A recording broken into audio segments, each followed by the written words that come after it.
Week 3 of the NFL season is almost in the books, and we've had another slew of injuries that we have to deal with. And bye weeks, Aidan, they're steadily approaching here. So on today's episode of the Regression to the Mean podcast, we have 15 players on the Week 4 waiver wire that we think will help your team win. My name is Shaun, and I am joined by my co-host, good friend, and fellow knower of ball, Aidan Holler. Aidan, how are we doing today, man? I'm doing well, Shaun. Another weird week in the NFL. Weird. Just like underdogs just keep kicking ass. You know, a lot of our studs are still kind of getting warmed up. It's always funky every year, but no, it's been strange for sure. And to your point, I kind of forgot how early the bye week start. It's week 5. We've got Lions, Eagles, like boom, heavy hitters right away in just 2 more weeks. So, how are you doing? I know, the afternoon slate got a little bumpy for you at the end there. Oh, why would you say that? It's not like I rooted for a team that was dominating for most of the game and then somehow lost in regulation. To lose to the Rams in that fashion, again, and I'm a 49er fan, before I rant and before you unsubscribe and turn off this video, I will caveat this. To lose that game, wild shit happens in the NFL. To lose that game in regulation is fucking insane. I apologize for my language. If you're watching with your children, I am so sorry for that F-bomb. But to lose that game in regulation, you have to try. They got the ball with 1:56 back, and they didn't run. They ran, I think, 20 seconds off the clock. Bro, this, like, obviously you're trying to win the game, but you got to send this game to overtime. Like, you cannot let them get the ball back. No. And the way they let have a punt return 50 yards down the field and then a DPI and then the game's over. In a blink of an eye. Yeah, life comes at you fast. And they have Jake Moody trot out there for a 55-yarder, and he's been good. That's a crazy hard field goal, though. I've seen a lot of people get mad that he missed it. Like, I wish he hit it. Elite kickers probably hit it. But yeah. Like 50 plus is a hard, Santos missed a 56. Like 50 plus, that's a ton of leg. It's a ton of leg. It's asking a lot, and you're putting your entire game on him in that instance, because if he misses it, then they're like in scoring position almost. With man, I digress. I don't want to get too into it. The NFL is very weird this year. Underdogs, like you said, just keep winning. Keep winning. The scoring's getting worse somehow. But we're recording this again before Monday Night Football. We have 2 games tonight. In week 1, 45.8 points per game. Week 2, 39.6. Week 3, 38.3. It's getting worse. It's brutal to watch. Like, I keep looking at my fantasy scores. Like, why don't I have more points? No one has points. No one has points right now. The young quarterbacks look lost. I mean, we had 37-year-old Andy Dalton be the best quarterback in football this week. Like, it is. Nothing makes sense right now. I don't know, man. I don't know. It's gnarly. If you're 3-0, hell yeah. If you're 2-1, good on you. If you're 1-2, don't worry about it. This is going to be a long year. For sure. I think, like, obviously you want to stack these wins early, but we haven't even had bye weeks yet. A lot of big guys have been hurt. They're going to come back. Like, I think what this looks like at the end of the year is going to be vastly different. Maybe that's the optimist in me, but dude, I don't know. The quarterback play, these young guys look lost playing against these defenses. It's wild how good defense is right now. The young guys looked a little better. Like, I thought Bo Nix had a good game. Bo Nix kind of carved. He played well. Caleb stuffed the stat sheet, but had some rookie moments. Who we missing here? Jaden hasn't played yet. Last 2 quarterback classes, Anthony Richardson's taken a step back and regressed. He hasn't looked as good. You're going to never meet a bigger A-Rich fan than me, but I call a spade a spade. He looks lost out there coming off the shoulder surgery. Yeah, CJ Stroud got absolutely embarrassed by Brian Flores, right? That was rough. Bryce Young got benched for 37-year-old Andy Dalton, who came out and then was the best quarterback in the league. Caleb Williams has probably his best day as a pro in terms of like making wild throws, but still like struggled against a pretty bad Colts defense in terms of turnovers. Bo Nix is like Bo Nix. Like, that's probably one of the better games he plays all year. It's like, I don't know, man. The quarterback play is rough. It's gonna get better. I had to take. It's going to get better. I hope so. And I had to take the Drake May should play right away. I think the Patriots might have played their cards right with this one. Let him chill for a little bit. Like, obviously, you still got to play him, develop. That but was another. I honestly forgot that was this week. Like, why put him in there? They just like he got his ass kicked for no reason, and then doesn't even let him go score. I was like, that's fun. That's fun for his confidence. I think he got sacked 3 times. Then he gets the ball did. inside the 5, and they're like, you're good, brother. Yeah, I don't really know why they didn't let him throw for a touchdown because he could have had his first career. Yeah, that was bizarre. I know, but look, we can talk about these rookie quarterbacks all day. You and I, that's not necessarily our specialty here to dive into all things rookie quarterback film. We pride ourselves on giving you guys an edge on the waiver wire. So on today's episode, the format, pretty straightforward. If you've been rocking with us for a while, you know how we do this. We highlight the biggest injuries to start. Then we give you 15 priority ads from the week 4 waiver wire. I think we snuck in a 16th. So I think we got 16. Okay. All right. You get a BOGO. You get a free one. That's a big deal. That's what we do here. It's that's good what value we do here on this show. Some people might say, hey, these guys are bad at math. Some people are like, wow, these guys are generous. However you want to phrase it. Before we do that, though, Aidan, this may be the first time that some people have found us. YouTube suggested us. They're here checking out the RTM channel. What should these people do if this is the first time they've watched the Regression to the Mean channel? Yeah, just take a seat, enjoy the show. We've got timestamps for you. Like, you don't even need to listen to all of our rambling. If you're just looking for a couple of guys, Sean's got you covered down there. Just click around, see who we're suggesting. A couple little nuggets to why. After that, it's up to you what to do. You want to give us a like, want to give us a comment, you even want to join the Mean team, by all means, that is your decision. We strongly encourage it. It's up to you. We just ask, give us a chance and enjoy the show. As Aidan would say, kick your feet up. You doing work, procrastinate. We don't judge. We don't judge. Whether you're watching on your phone, your desktop, tablet, TV. If you're liking what we're putting down, subscribe, like the video. We're relatively new. We're trying to build this into something. We've grown a ton over the past month, but we can't reach our goals without all of you. So brick by brick, subscriber by subscriber. That's what we're trying to do over here. And at the end of the day, we want all of you to win. So we're going to dive in here to the waiver wire. We're going to start things off with injuries, and the Pittsburgh backfield is kind of a mess right now. Jaylen Warren left the second half of this game against the Chargers. He is undergoing an MRI on his knee. Not really much for Warren this year. He's a guy who drafted a ton in best ball. It's been pretty disappointing to start scoring 13 combined fantasy points through 3 games.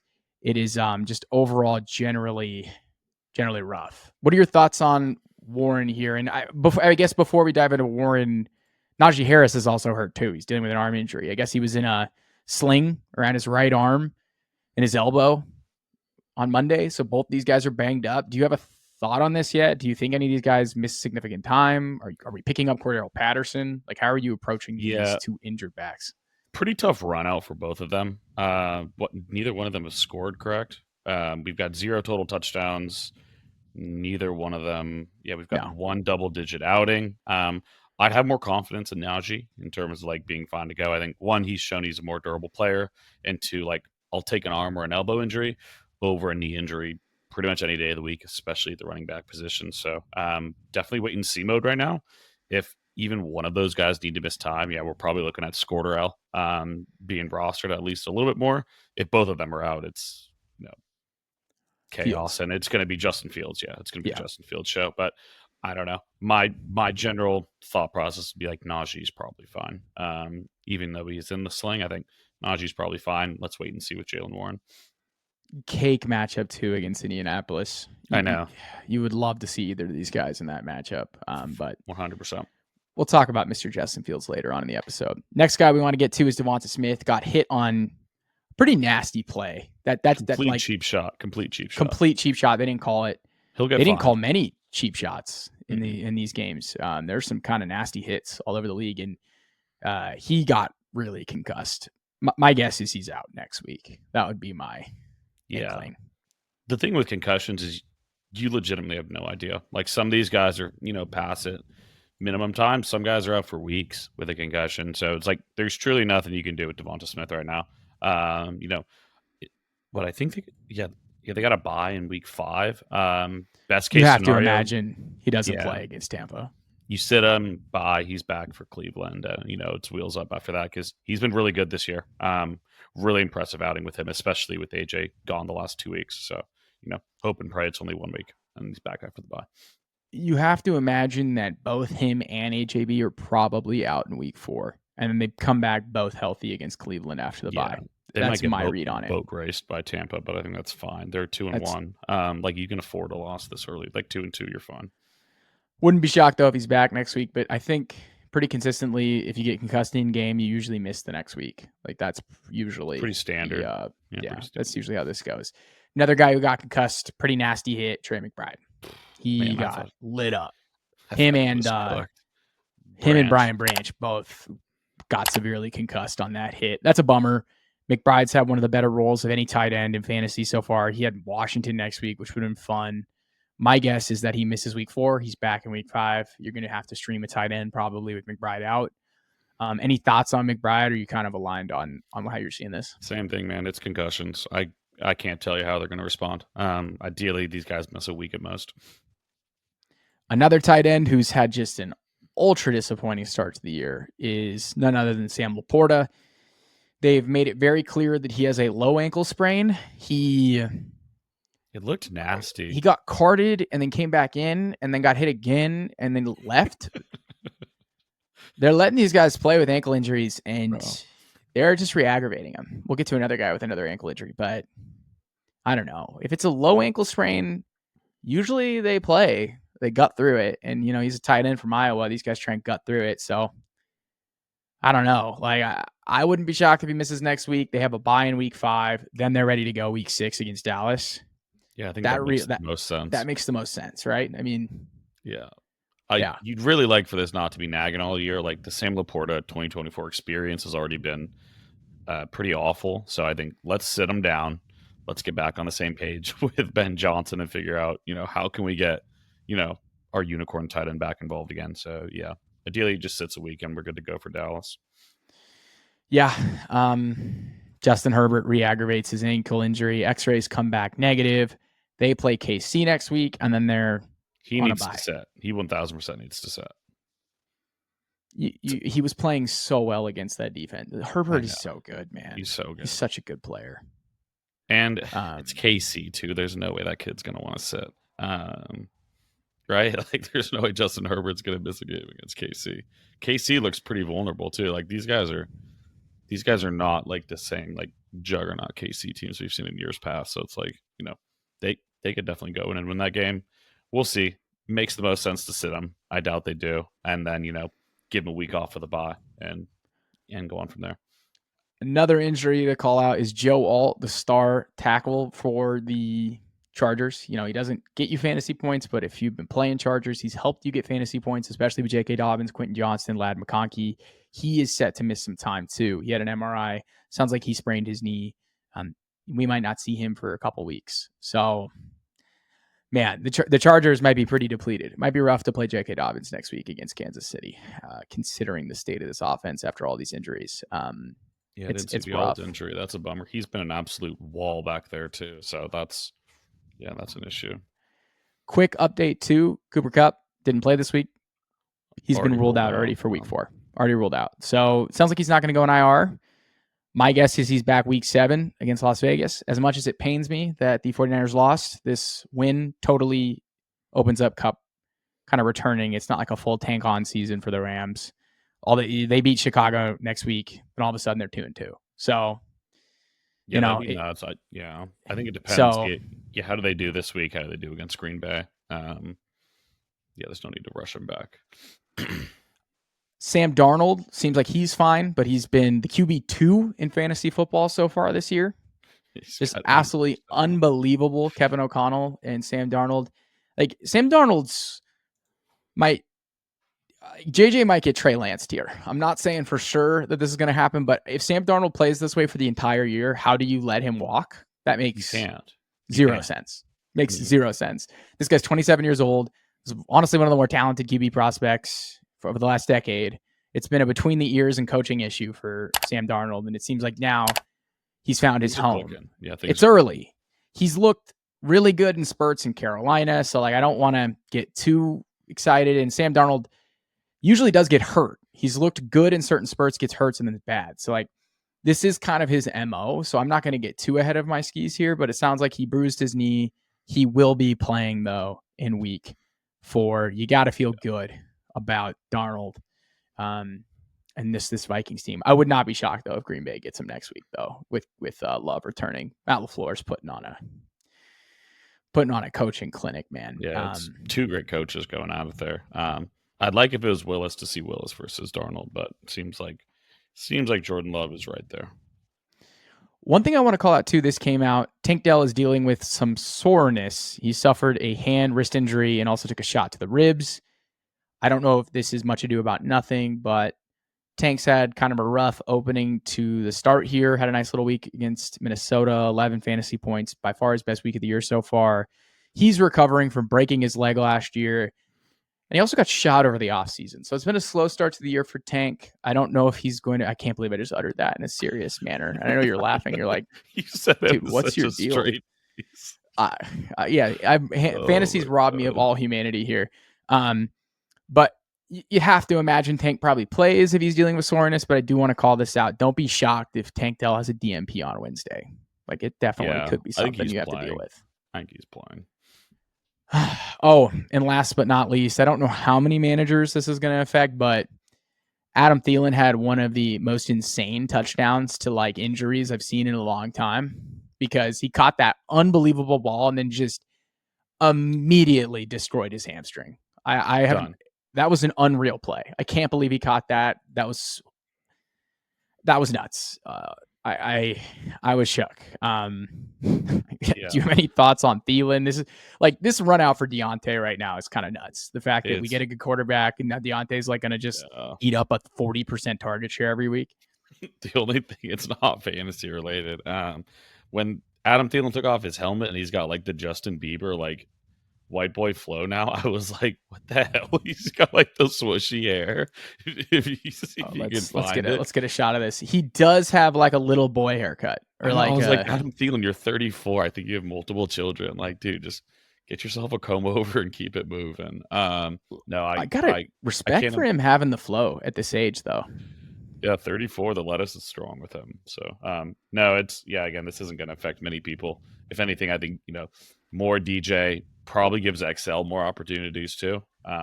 He was already out snapping Thielen, but, we're definitely going to see more XL. Yeah. Jesus Christ. I couldn't believe my eyes. This tweet said, Adam Thielen's new hairstyle got this dude looking like a misbehaving middle schooler. Yeah. That is... No, I looked up from my phone and I was like, is that Adam Thielen? What the hell? That touchdown grab to getting her was... incredible catch.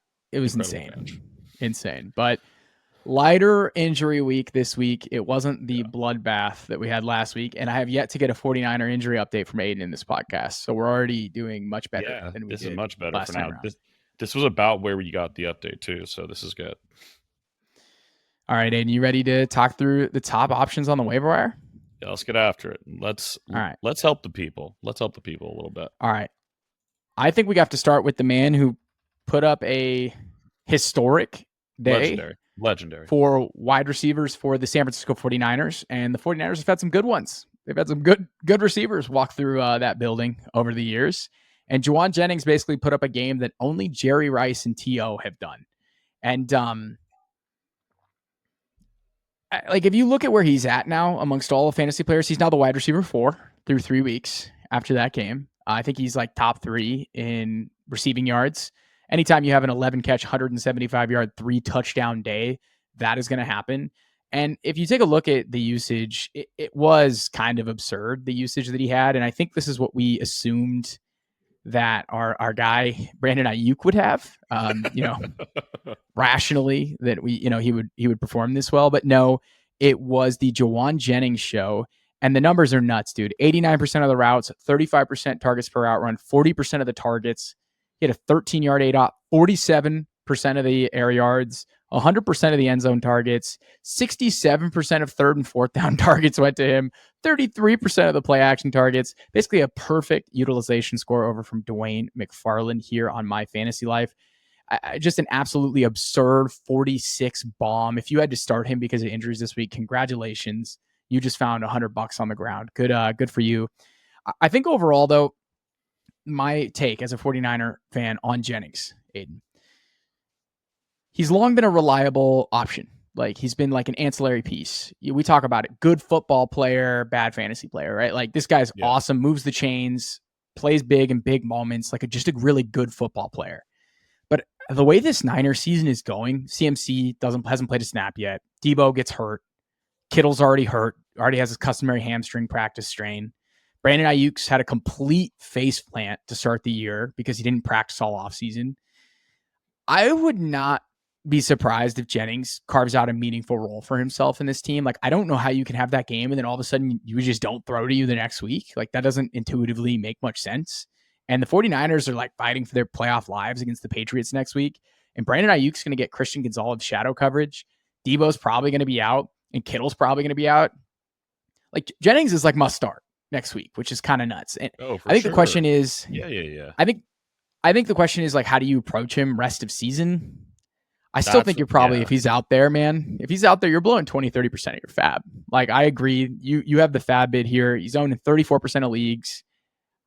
I wouldn't like it super aggressive, but I think a lot of people are just going to assume this was a one-hit wonder. And I just would not be shocked if he had like 1,000-yard season and carved out a great year for himself. So yeah, dude, I agree. 20, 30% of FAAB on Jennings. I'm in. Do you have any thoughts on Jennings as a no bias Niner fan take? Yeah, I think like short term, like you said, like he's got to be a start going forward, at least until Debo returns, and then things really get interesting. Ayuk is going to continue to get better in a perfect world, like not even a perfect world. Like Ayuk is going to get his feet under him. That production is going to ramp up. It's once all three guys are healthy. What is that split like going forward? So I've got some concerns about like long term value with him, but for the next call it like month. Like this is a must start guy for me. So yeah, I would absolutely go after him and get him, especially if you're thin at the wide receiver position. Like you mentioned earlier, like you've got to stack wins, whether you do it now or whether you do later, and if you're getting, 20 weekly from this guy, that's going to help you right now. So, it's a gamble to a degree as we don't know what it's going to look like, come November, come December, but man, what an impressive game. Dude just felt like he was open all day, always fighting for extra yards, super sure-handed. Really impressive all around. Purdy had it so dialed too. Like obviously Juaun kind of bailed him out a couple bad throws, but Purdy also was just dialed, man. Like that connection was something. I if Juaun, you pick him up, you blow 20 to 30% of your FAAB and he wins you one more game with Debo out, that's worth 20 to 30% of your FAAB is a win. I agree. Like I agree. It's worth it in my opinion. Yep. This is a big moment for you. This is big. And the craziest part is I kind of called it. You did. I called it before we got into the year where it was, there's only one other wide receiver in this offense that's going to get meaningful run, and it's looked really good, man. Darnell Mooney now 2 weeks in a row over 14 fantasy points, which is very serviceable, man. Caught all 8 of his targets, another 66 yards. He's their leading receiver through 3 weeks. Drake London's starting to wake up a little bit too, but Darnell Mooney has been the most reliable option in this passing attack, which is awesome. First in target share, first in first read percentage, or no, sorry, not in target share. They're both over 20%. So, like very, very meaningful. Almost equal. Role. It's almost equal target shares between London and Mooney. So they're pretty close. Like London has them a bit, but like, over 20% for both of those metrics, you'd love to see. And he's playing not like 93+% of snaps every week. Like this is an every down player, a Falcons passing attack that's getting better each week. And, the top corner is going to be on Drake London. So, Darnell Mooney has been good in the NFL before. I think, people kind of discredit his 1,000-yard season as, it's kind of a train wreck Bears season, but he looks good out there. Like, I don't think it's a fluke, the numbers he's putting up this year. Like, he looks good out there. So, this is a guy that I like. What did I put down for him? I think I've got like 20% for the Moon Man, right? Yeah, like 15 to 20%. I agree. I like 15 to 20%. He's going to be an awesome bye week fill-in. Exactly. When buys start happening, you're going to feel really good about a guy who runs 90% of the routes and gets 20% of the targets. Like that. Yeah. That's like a pretty easy wide receiver 3, wide receiver 4 type. And when the injuries and buys are hitting, that's someone you probably slide into your lineup pretty confidently, all things considered. Yeah, and if you're in a league with like maybe 3 wide receivers or like an extra flex, like Darnell Mooney's probably in your lineup right now. Like 2 wide receiver plus a flex lineup, you're probably grappling with him and some other people. But, if your roster is like your roster construct is a bit deeper in your leagues, Darnell Mooney putting up 10 points every week is pretty nice. Yeah, especially for like a bye week fill-in. And the numbers are very similar between him and Drake London. Drake London's just caught more touchdowns so far, which exactly makes sense. Intuitively, that's probably how you draw big body red zone receiver. Considered. Yeah, that's how it works. Good to see Drake wake up a little bit. Yeah, it's been that whole passing attack. The last 2 weeks have been refreshing because after week 1, it was like Kirk can't even walk. So no, I think we overreacted a little bit. It's getting better. Next guy that we have here is none other than Jalen Tolbert. We called him out on the episode last week. I would not be aggressive with Jalen Tolbert. No. Mooney, 15 to 20% of your FAAB. Juaun, 20 to 30. I think Tolbert's 5 to 10%. He's clearly emerged, in my opinion, as the wide receiver 2 in this offense. If you look at their utilization, it's very similar. They run 3 wide receivers, and Tolbert and Cooks basically have the same target shares. Tolbert has a higher ADOT, gets a higher percentage of the air yards, at least for now. Like, it's very similar to Brandon Cooks. But I'd say overall with Tolbert here, he's a younger player. He's consistently now building. He did nothing in his first 2 years, nothing in week 1. Scores over 14 fantasy points in week 2, scores over 13 fantasy points in week 3. Like, this is huge to see out of a young player, in my opinion, especially in a year 3 breakout for wide receivers. Like, the game scripts have been weird, though. Like, they've been forced to throw a ton, but I think this team's going to have to throw a ton because their running back situation is the worst in the league. So I think this is just going to be a pass-happy offense, and he's on the field 80% of the time. So you just have to imagine that Jalen Tolbert is someone you can stash on your bench, and he's explosive to some degree, and he's not a dust ball. And I wouldn't be shocked if he carves out a bigger role as the season went along, but he's definitely someone that you could play. It'd be risky. Like Mooney, I'd feel pretty good about in a bye week situation. Tolbert against the Giants next week, or I'm trying to think what his matchup is in week 5. Pittsburgh's rough. Detroit is what it is. Like, probably pick him up. Wouldn't be starting him, but I wouldn't hate having him on the bench as someone who could maybe pop in the middle half to later part of this season. Any thoughts on Tolbert? Yeah, I'm kind of in the same boat with you. Like we talked about him, he looks like the clear number 2 there. I do think like watch out for the usage with Ferguson back, as this was Ferguson's first game from the ankle injury. So it could very well be that Ferguson, as he continues to get healthier, kind of gets back into that, second option, that passing tech, which is kind of what we anticipated. So keep an eye on it, but he should be rostered. Yeah, Fergie style here. If I'm looking at what he did in week 3, 73% of the routes, 22% target share. Yeah, that's what we like to see from a tight end. Ferguson's such a solid pickup. Like, if anyone dropped him, wow. But I mean, Ferguson's going to be one of those guys you feel comfortable starting in your tight end slot all year, just based off the role that he has. There is next guy here, news, man. There is more Niner news. No, Hargrave tore his triceps, likely out the. Okay, that's why he Purdy had has that back soreness in his day-to-day. Okay, Purdy's banged up. And McCaffrey's on his way to Germany to see a specialist. Dude, Schefter just sent you with 3 in a row, bro. He's on his way to Germany. Yeah, that's great. I feel so bad laughing, bro. But yeah, no, he's getting the Kobe. He has to go to. He's so fucked. He's going to the Kobe stem cell doctors. Yeah, he's on his way to Germany. Wow. Well, hey, at least he cares. A lot of people were mean to Javon Hargrave. He was clearly hurt on that last play. So 1000%. Yeah. So that's I put that in our group chat. I was like, hey, he might be hurt. So wow. Yep. Yeah, let's get to our next guy here. Wow. That I cannot believe that just happened. We literally joked that there was no Niner news. That is fucking insane. I looked down and cursing. I was like, damn. I apologize for the audience for cursing. That is insane that just happened. But moving on to our next guy here, Josh Downs. Yeah. And you're probably wondering, like, why are we talking about a guy that just scored 5 points? Pretty underwhelming performance from Josh Downs. But, like, if you peel back the onion a little bit, it was more impressive than it looked on paper. He led his team in targets, had a 25% target share. His first read percentage was up to 33%. So very clear that Anthony Richardson was targeting him and feels comfortable with him. I think a lot of the kind of like negative right now around that passing attack is that Anthony Richardson, as we mentioned, is, looking pretty shaky, like sub 50 completion percentage, missing layups left and right. It's, pretty tough watch with him. But I think what's super encouraging is his return essentially put AD Mitchell on ice, which is a bummer to some degree. We're really excited about AD Mitchell. I think at some point, with injuries or whatever it may be, like he'll be back out on there on the field. But AD Mitchell ran one route last week.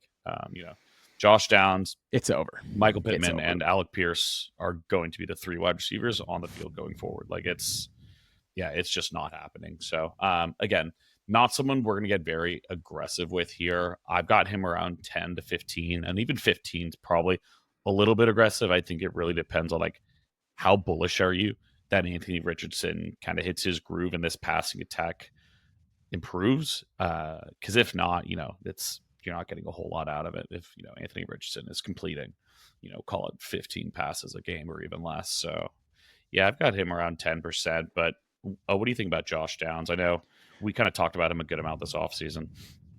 So I think I'd be a little bit more aggressive on Josh Downs. He only scored 5.2 fantasy points, and people dropping him, I get it. He's coming off that high ankle sprain. Downs was really good as a rookie last year before he got hurt with his knee.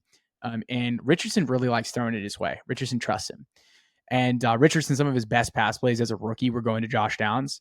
And the usage was awesome. 73% of the routes, 31% targets per route run, 29% target share. The ADOT is bad, 1.8 yards. That makes Scam Dell Robinson look like prime Will Fuller with a 1.8 ADOT. That's rough. But you have to imagine that goes up. Overall, though, really encouraging usage in his first game back. I think Steichen trusts him, and Anthony Richardson trusts him. So I wouldn't. Yeah. This offense is like a buy low in my opinion, because I do think people are sleeping on Richardson's offseason shoulder surgery on his throwing arm, and I do think he will get better as the year goes along. Maybe that's me just being optimistic as a bag holder, but I just genuinely believe in his talent and Steichen, so I want to bet on this offense. I'd get a little aggressive though. I was aggressive with AD Mitchell. Like as you can tell, I think someone's going to hit in this offense that isn't Michael Pittman. It still might be Alec Pierce, but I would go pick up Downs. I think he's like a no-brainer pickup, especially if you're like 3-0 and you're just trying to get like an edge. Totally, yeah. He's such a good pickup. If you're 0-3, I don't know about Josh Downs blowing your FAAB on him, but if you're like in a position of strength, I love Downs. The offseason and training camp buzz was nuts around him. Like he was about to explode this year. Got derailed the injury. Should be good to go going forward. So yeah, no, to your point, if you want to get aggressive, by all means do it, man. Yeah, I've got some news I wanted to admit, man, but I've got a Wan'dale Robinson problem, and I can't. You can't shake it. I can't stop shaking. I can't stop shaking. I mean, I can't stop recommending Wan'dale Robinson here, and it's hilarious because they've kind of built out the weirdest offense ever for fantasy that actually is kind of useful, because they've essentially consolidated their entire offense between Malik Neighbors, Motor Singletary, and Wan'dale Robinson. It's not sexy outside of Neighbors, but if you can go get someone on the waiver wire that's averaging 74% of the routes, 26% targets per route run, 24% target percentage, he's got a 4.4 yard ADOT, not great, but like Daniel Jones can hit those targets. It's not that hard for him. It's not that hard for him to hit him. Like again, if I'm looking at his usage here from fantasy points, he has, I think, the 27th most valuable role right now in fantasy in terms of expected fantasy points per game. And he's been a top 40 wide receiver. Honestly, in PPR, it's not as nice as Darnell Mooney, because Darnell Mooney, I think, is a better player. But like, I'd feel kind of good about just throwing him in the lineup if you have injuries. He seems pretty safe. He's not going to see anyone's best cornerbacks. They're going to be all zoned in on Malik Neighbors, and he's just kind of running free over the middle of the field open on short ADOT routes. So Wan'dale, I wouldn't get too crazy, but I mean, Aidan has him at 5 to 10% FAAB. I don't hate 10 to 15. I don't think you have to pay up though. No one's getting that excited about Wan'dale Robinson in their lineup, man. But no. I'll take it. Like, this is the sickos. And like, to your point, his 3 scores so far, 11.8, 9.8, 13.1. Like, that's serviceable. I was going to mention it compared to Mooney as well. I think, on the confidence scale, I've got Mooney at like a 7, on a week-to-week basis, whereas, Wan'dale's probably, right below him at a 6. So it's 8 targets a game, 11 points a game. Like, I don't know. You could do a whole lot worse, man. You could do a whole lot worse in your flex or something, or once you get the bye weeks. So, yeah, I don't hate it at all. Yeah, if he's like your wide receiver 5 or 6, you're going to take it. You really Totally. are. Yeah. You lost Cooper Kupp. We got Cooper Kupp at home. We got It's Cooper Wan'dale. Kupp at home. Michael Wilson. I keep going back and forth in this offense, but you've got to acknowledge what Michael Wilson did this week. Pretty impressive. Had 8 catches for 64 yards. On the field, dramatically more than Dortch. Like, Dortch versus Wilson has been something that I've just been grappling with pretty much all season, and I'll probably continue to do it. But the role is nice. He's 90% snap share. It was a bit down in week 2, but that was kind of a weird game. The usage is really encouraging. And then you look at potentially some missed time from Trey McBride too. I like being tied to Kyler. A bit of a down week last week as it was, just a challenging game. I think the defense kind of just had his number. But Michael Wilson feels like the second best wide receiver, at least at this point in time. Really complements Marvin Harrison on the other side as another big body wide receiver that can kind of stretch the field. So again, I think I've got him at 5 or 10 also. It's not someone I'm getting all that aggressive with. Yeah, 5 to 10%. But it feels like he's trending in the right direction. He's tied to a good QB, and you could just do a whole lot worse. Got Washington next week, who's been the worst against wide receivers. Yep. You got SF the week after, whose defense has been bad. Like, they just got torched by Tutu Atwell and DeMarcus Robinson. And Kyler is just the worst against the Niners. It's literally a nightmare. Not the worst as in bad. Like, as a Niner fan, he just tortures me. So those are pretty 2 solid streaming spots for Michael Wilson. And if Trey McBride misses next week against Washington, like, he's a borderline flex play. Honestly, I would not be shocked if Michael Wilson has another 15-point game in PPR against Washington next week.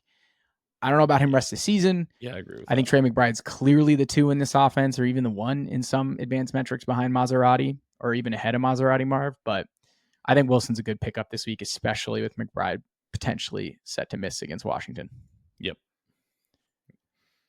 I think we got 2 more wide receivers for you guys. 2 more wide receivers. Yeah, we kind of go through. Yeah, we go through wide receivers here, and then we get to running backs. We have some big running backs to touch, but I'll quickly just go through Pop Douglas. It was Pop Douglas's first probably good week he's had all year. Yeah, he scored 3 fantasy points through 2 weeks to start the year before this 14-point PPR outing. No one's going to really excite you too much in this offense, especially with Jacoby Brissett as the quarterback, but this is kind of a banking on the fact that Drake May will probably be starting pretty soon. Drake May looked pretty competent and at least push the ball downfield, even behind a bad offensive line in the limited snaps he got. I also do feel confident that Drake May can build some rapport with Pop Douglas based off of what he did with Josh Downs. Drake May was peppering Josh Downs with targets his sophomore season at UNC. So I think he could build quick rapport with Demario Douglas. The numbers aren't going to wow you. Hunter Henry's the target leader in this offense, but I think this is a solid 5 to 10% pick. I'd rather have Wan'dale over Pop. Maybe this is like 3 to 5. But he has the potential to be like a Wan'dale type guy where he could like easily average 11, 12 points per game, maybe even like 10. He's not going to catch a lot of touchdowns, but he's probably going to see 5, 6 targets a game. And this offense will be better when Drake May takes over. Yeah, this is like Wan'dale light for me. Like, you look at this past week, he had 9 targets. No other wide receiver had more than 2 in this offense. ADOT right around 5 yards. It's not going to get you out of bed in the morning, but like, it is what it is. Good PPR merchant. Last guy here is he killed us, man. He killed us. Yeah, this week. A lot of it was kind of just on one play. So we've got Tutu Atwell. I'm not going to get too deep into him here. This is like a 3 to 5% FAAB guy for me. Was the most productive wide receiver in that Rams offense last week. Some expected Tyler Johnson, some expected DeMarcus Robinson. Ends up being Tutu Atwell, mainly because he hits home on that, 40, 50-yard catch towards the end that set up he just absolutely embarrassed Charvarius Ward down the field for like the game tying. Oh my god! I don't know. I can't get you too excited about this. They've got the Bears next week, which is a pretty tough matchup. I don't see.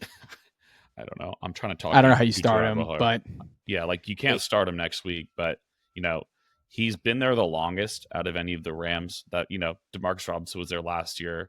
Tutu Atwell has been there for 4 years now. So, I think in terms of confidence level, Matt Stafford's probably going to Tutu and, gotta have it moments. So I think at this point in time, Tutu is probably gun to the head. You got to start a Rams wide receiver this week. probably Tutu. The Bears also Yeah. got burned on a couple of deep balls. Like, it just doesn't feel like the Rams are going to march down the field. It's going to be a couple big plays here and there, and he's got the speed for it. So It's just the Kyron show. The offense, Kyron looks so good in week 3. Like, they're just going to lean on good in week Kyron. 3. Yeah. So Alaric Jackson is a game changer. They got back their starting left tackle, and Yeah. it made a huge difference for them Yeah, I as a agree. pass protecting unit. So, I think it's the Kyron show, but the numbers are good per Tutu. Wouldn't Yeah. fault you. I honestly would do like a 1%, 2% bid. I think Cooper Kupp's going to come back now. They easily could be 2-2 after week 4, which bodes well for Kupp returning. So For sure. yeah. So I wouldn't get too excited as like the guy in this offense, but it's definitely worth calling out. Moving on to probably the headliner, I'd say him and Juaun Jennings is none other than Bucky Irving. Marquise King Irving, right? Whenever they throw up, I think on Red Zone they had Marquise up, and it's always hilarious seeing his like real name instead of Bucky. Yeah, Anyway, you it's shake Bucky. this, Aidan. It's rough. It's rough for our guy Rachaad White. I was a big fan of Rachaad White last season, and man. We joke about taking lunches, and Bucky Irving seems pretty set on taking Rachaad White's snaps, or AKA his lunch. I mean, if you look at basically all of their stats, Bucky Irving is a good running back, and if you look at Rachaad White's stats, he is a bad running back near the bottom. Todd Bowles already came out today and said Bucky's going to see more snaps moving forward, and the reason he didn't see more snaps in week 3 is because they were losing. This is transitioning now to like a 50-50 split almost. And I mean, I'd throw like 30% on Bucky. Are you getting super aggressive with him? Yeah, I think, I've got him at 20 to 30. And you pretty much nailed all the points I was going to mention. Like, Rachaad White is currently averaging 2.1 yards a carry. Bucky just over 6. Like, Bucky continues to exceed his expected fantasy points per game. Rachaad White underperforms it every week. He's better after, he's better after contact. He's just a better rusher in general. I think the only concern you might have with him is can he pass pro? But and then it's over. He's gonna see more though. He's been at 30 to 35% snaps to start the year, and like you took it out of my mouth. Like, I wouldn't be surprised if he's up to like a 50% split this week, as soon as this week. I mean, he out touched him. Bucky had 56 of the rush attempts to Rachaad White's 38. Yeah. Like, and the thing is Rachaad White's an excellent pass catching back. We've highlighted this. Bucky's pretty damn good too. Yeah. As a pass catcher. But again, it's the pass pro. Rachaad White's an excellent pass pro, and Rachaad White continues to get the goal line work. So he's going to have a role, Rachaad White. But I mean, if Rachaad gets hurt, Bucky's going to go off. He's such a good running back. Like, he's actually really talented. Yeah. Rashaad's starting to look like a pretty tough pick. In fantasy. There's just no way he pays off at that ADP. It's kind of the opposite of what happened last year. It's tough to see your legends go, but yeah. Sade. Let's talk, man. Yeah, let's talk Cam Akers here. Not someone I'm going to get too into here, given that Joe Mixon is going to return at some point in the near future, but Cam Akers was, called the lead back of a very lopsided game against Minnesota. He had 9 of the 10 running back carries, pretty even snap works to him and Ogunbowale. I think I said that right. Oh, you crushed that on the first go. Hell yeah. I had to look at it again and lock in. Akers is clearly, the ball carrier, whereas the latter is, the pass catcher. He didn't have a single carry in that game. So I think in a better game script, things go better for Akers last week. But, like when you're down 14-21 out of the shoot there, it's what are you going to do, establish the run there when you got CJ strategy quarterback? It's no way. It was just drop back 3 times in a row, every stick there. So 5 to 10% here. His role likely goes away once Joe Mixon returns, which could be as soon as this week. So I'd even say probably like 5%, maybe monitor to see what's going on with Joe Mixon. Not someone I'm overly excited about. It was, a bit of a face plant in a spot that we thought was going to be, potential running back ones, finish for him. I don't think it was his fault he face planted though. Like, he had a couple of really nice runs. It just was kind of a game script thing, and Ogunbowale is the pass catching back. That's basically it. So they're playing the Jaguars next week, and if they get up on the Jaguars, I could see Cam Akers being a really nice play next week. And he did get in the end zone. So like, if you started him in it was not a complete faceplant by any means. Like he hit home on 11 points. He'll take that from your running back too, or like even your flex play if you played him. So yeah, I wouldn't get too aggressive here. I do think though the ankle injury is a concern. It could be a foot injury too for Mixon, and he could just miss time throughout the year with this, and it could sap him of his athleticism that he showed in the first week of the year. So I think I would hold tight to Akers if you did pick him up. I'd be okay with 10 to 15 considering Joe Mixon's injury. Like I think that's totally within the range of outcomes. Yeah. Braelon Allen is the next guy. We touched on him at the big, I think last week, right? He's just good. Yeah, I'm pretty sure we touched on him in last week's episode. Can I get a takeoff? Like a hot take a little bit? Send it. What if the Jets backfield becomes Monty and Gibbs, and Brees is the pass catching, explosive running back, and Braelon Allen's like your David Montgomery? I can see it. I don't even need to like close my eyes. It's pretty similar in terms of the skill sets. Brees is a pretty complete. Man, so's Gibbs. So I'm not going to say that, but no, I think that's super reasonable. Braelon Allen has shown he's more than competent to carry his like workload. Has been really efficient, dude. Like it's like 5 yards a carry. The guy's a bulldozer, man. Just absolutely runs through people. 20 years old in the NFL. So yeah. What are your thoughts on Braelon? Love Braelon. Braelon now like has a potential to be a flex play where you can play him alongside Brees, which is awesome. Yeah. And I'm not worried about Brees. Brees has a 28% target share. What are you guys complaining about? They're having him run wide receiver routes. Like, yeah, there's a lot of freaking out now. He's fine. It's fine. He's the RB3 right now. And you're mad? You drafted Brees to be the RB2 and he's the RB3. Relax. Like, calm the fuck down. And he's playing every game. Maybe it's a good thing that he doesn't see 300 plus touches. Brees has had over 18 points in all 3 games. Let's simmer down. Yeah. Oh no, we have a backup running back who's really good and can play him, and Brees might not get as hurt or injured. Like, it's a good thing. Keep our star fresh. Yeah. I love Braelon. I saw that your bid here was 3 to 5%. I'd be kind of aggressive with Braelon Allen. I would put 15%. Like, really? If Brees got hurt, dude, Allen's an RB1. I agree, but you can play him in the meantime too. Like you could just sit here and just play him. He's basically been a better version of Ty Chandler, and I love Ty Chandler. Yeah, he's like a 10-point player, on a weekly basis, maybe a little more, a little less. Yeah, 19 in week 2, 9.8 in week 3. And the usage is good. Like, I mean, it is still 60-40 in terms of it. I mean, it's a 70-30 split share, but in terms of touches, it's like 60-40. So Brees is fine. Everyone relax. Brees is still Brees Hall. I wouldn't get too caught up in that narrative. Yeah, I swear I didn't put this one in here for pandering's sake, but why are we in on Roschon Johnson, Aidan?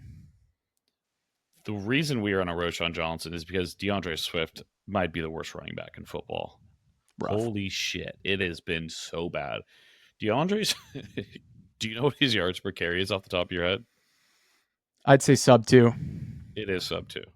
So we were talking about like Rachaad White being a just abysmal rusher. DeAndre Swift has 37 carries for 68 yards, 1.84 yards per carry. Absolutely terrible. Like, you cannot play him going forward and act like you're trying to win football games, at least not in the role that he's currently playing in. Whereas Roschon looked significantly better on the ground. It was pretty limited. It was actually his first game he got any action. 8 carries for 30 yards. It's not something I'm like, pounding my chest over, getting overly excited about. But when you look at the 3 running backs in this running back room, he's by far the most complete one. Khalil Herbert's a great rusher. The lack of his usage, I don't really know what's going on either. Not the sexiest pick of running back, but Khalil Herbert has shown he's a pretty competent NFL running back, whereas you're just, running, what's DeAndre Swift, like 6 foot 200, if that, like, a much smaller running back who shows he just simply cannot run in between the tackles or even outside of it right now. Everything's ugly. You could blame some of it on the offensive line play, but Roschon in limited touches was getting yards. He was falling forward, 4 or 5 yards a carry, which is what you need to help Caleb. So, this should be the lead running back going forward. I don't think the Bears' run game will be as bad as it's been all year. I think they're averaging like 60 yards a game on the ground, maybe just over that. But if Roschon Johnson gets going, he's got pass catching upside too. This is a guy that, could sneak into running back 2, running back 3 type level of usage and production pretty soon here. I think he's the exact type of guy I want to target on the waiver wire. I don't think I'm going to have to pay up to get him. and he's somebody that could just straight up take the role. And he's in his second year in the NFL, so he's a hashtag year 2 guy. So I am very interested in Rojo. He's complete. He can pass protect. He's a good pass catcher, and he can run the ball. But this backfield's a mess. Like look at this usage. It makes no sense week in and week out. So very hard to project what this will look like. But Travis Homer landing on IR. Swift needs to be benched. Buddy, they just paid him all that money, so I don't know. Who cares? It's $8 million. Yeah, Homer on IR. Not that I'm happy he's hurt, but that usage was infuriating. Like, stay on special teams, Travis Homer, respectfully. Moving on to the other side of the division, Shaun, who do we got? This one's really quick. Oh, and again, on Roschon, I do 10 to 15%. If you want to do 5 to 10, I wouldn't hate you, but I think he has like kind of a diamond in the rough potential to where like he could be an RB2 at some point this year. Okay. Emanuel Wilson, the backup running back to Josh Jacobs, it kind of out of nowhere has a huge spike week. Hadn't really played much. Josh Jacobs was clearly like the bell cow the first 2 weeks of the year. And we get a bit of like a rug pull situation. Jacobs has a bit of a face plant. Malik Willis and Emanuel Wilson go off. It was like a classic Matt LaFleur type game. Shout out MLF. Excellent play caller. 12 for 50, 2 for 35 and a tug. Excellent game for Wilson. If you look at some of the usage and how it broke out, 42% of the snaps, 35% of the attempts, 40% of the routes, 11% of the targets. Really good usage. MLF has a history of running back by committees. It is rare to see him ride one guy. This guy had prime Derrick Henry, or the beginning of prime Derrick Henry, and gave Dion Lewis 200 touches. Would not be shocked if he's happy to give Wilson more touches. Like, that's just his whole thing. He wants to keep his backs fresh. He wants to rotate him in. I think if you're a Josh Jacobs owner, it's a no-brainer to go pick up Wilson as a handcuff. And I do think it's a decent play just to have him on your bench. Wouldn't go crazy, 3 to 5%. Any thoughts on Wilson? Yeah, the usage was nice, kind of out of nowhere, to your point. Like 12 carries, that's pretty good. It was, a game that they were kind of in control of, which was nice. So, yeah, it's, if you're a Jacobs owner, definitely go get him. But even if you're not, 16 points out of absolutely nowhere. Caught a couple passes too, took one in for a touchdown. So, yeah, this was someone that was not on my radar until today. So, yeah, you could do it. Yeah, and he's shown us now that if something happens to Jacobs, he could be pretty good too, which is what we'd like to see. Yeah. Cool. Oh, wow. We skipped one to get to Cole Kmet. Let's go. I get to talk about 2 Bears in a row. So, Cole Kmet, welcome back to the NFL, man. I think Shane Waldron's still figuring out pieces of his offense. But what he has figured out this week is Cole Kmet is still a very good tight end.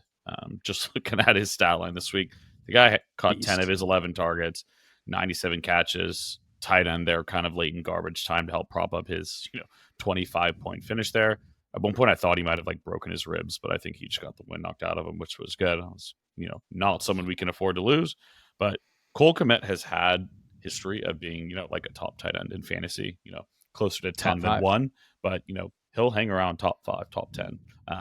Really good blocker, very good at catching the ball, going to be on the field a ton. So, yeah, I think a lot of people panic dropped him after the first 2 weeks is, that whole passing attack was awful.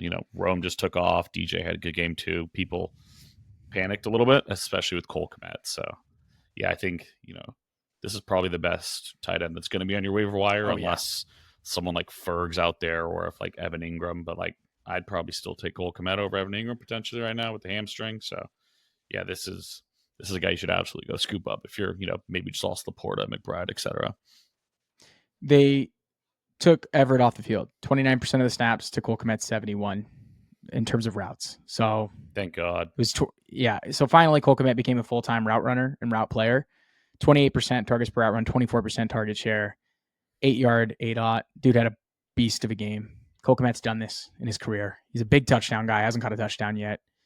If they drop Kmet, Kmet is awesome. I'm going to be scouring the waivers to see if Kmet hit the wire because I'd drop 10 to 15% on Kmet. He's 25 years old. Gerald Everett's 35. This is such a no-brainer. It's a shame it took 3 weeks to figure out, but I think Cole Kmet's going to be super involved going forward, even once Keenan returns. Keenan plus a Kmet in the middle of the field is awesome for Caleb. This one would not get crazy. 3 to 5% of your FAAB. I've got pull the lever himself, Tyler Conklin. Tyler Conklin looked really good. I was not shocked that him and Aaron Rodgers were able to build a rapport. It's like the exact type of tight end that Rodgers has made before in the past.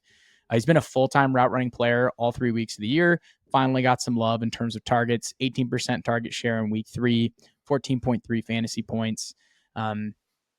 He's already the tight end 12 on the year after only averaging 6 points per game. That's how rough tight end's been this year.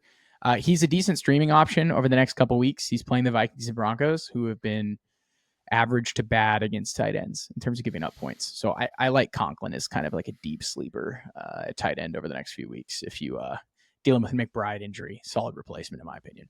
Yeah, he makes it it's like you said, he makes a ton of sense in that offense. They just run the ball aggressively, and then he's just slipping out for seams and like kind of easy hitters. So here we are taking us home. You didn't think we were going to get out of here without me talking. We got to about end it with your Justin Fields, man. Uno is back. No, I'm playing. He's number 2 now, but it's been good football. You look at Justin Fields. This team's 3-0. Depending on how much of the success you want to put on the defense, Justin Fields has been a good quarterback. Had his first turnover of the year, but really good game, man. 25 of 32. The guy's over 70% completion percentage on the year. Thrown for a little under 200 yards per game. 8-out's pretty short, and he really hasn't even been rushing that much outside of week 1. He had 6 yards this last week, but there's no way that locker room would take Russell Wilson coming back right now. This is Justin Fields' team, unless he gets hurt, and we know what Justin Fields can do in fantasy. This is top 5 play. It'd be nice to see them get in more of a shootout, which feels unlikely with their defense, but I'd like to see them get a bit more aggressive play calling, because the kind of offense they're calling right now is pretty vanilla and isn't going to lead to a ton of big plays. I know they had the 50-yarder at the end of last year. That was really yards after the catch. It's not it's a good throw to Calvin Austin over the middle of the field. Yeah, he put it right on the money. Yeah, led him perfectly. It was a good throw. Laser 15 yards. So again, we've seen this before in fantasy. We've seen what Justin Fields can do. It's how much do they open up the playbook and kind of really let him be vintage Justin Fields. It's weird. We haven't seen Justin Fields really be a great quarterback, but we've seen him be an awesome fantasy star, and it's kind of been the reverse. He's done exactly what the offenses have told him to do. Totally. He hasn't taken back-breaking sacks. He's played well. He's avoided the mistakes, but the training wheels are for sure on. And I would love to see the training wheels go off against Indianapolis. They could be down both their running backs. Fields is averaging a career low 3.21 yards per carry. It could be time for Fields, man. I don't think he's going to give up this job unless he has a 5 interception game and they lose 2 or 3 in a row. They love Fields, man. They love him. Yeah. George Pickens been raving about him in all of his, quotes. So, it's not like they have prime Ben Roethlisberger, right, coming back. This is cooked Russell Wilson. This is, and they run this knuckleball offense. I feel like it'd be really hard to scheme against. So they've got a cake schedule, man. Dallas has been getting killed by quarterbacks. Las Vegas just got killed. Jets the are Giants. Beatable. This back half of their schedule is nuts. Yeah, Baltimore, Cleveland, Cincinnati, Cleveland, Philly, Baltimore, KC, and Cincinnati. That's a crazy second half of the year. But I think Fields can stack some pretty good performances over the next few weeks. So I definitely pick him up 10 to 15% of your FAAB. Quarterbacks have been so bad this year. So it hasn't really mattered that he hasn't done anything. Yeah. But man, he seems like somebody that should be on rosters at this point. I agree with you there, man. Wow. 16 players. We did it under an hour. Just like that. Aidan, you are the man. Thank you always for joining. Thank you everybody for tuning in. Until next time.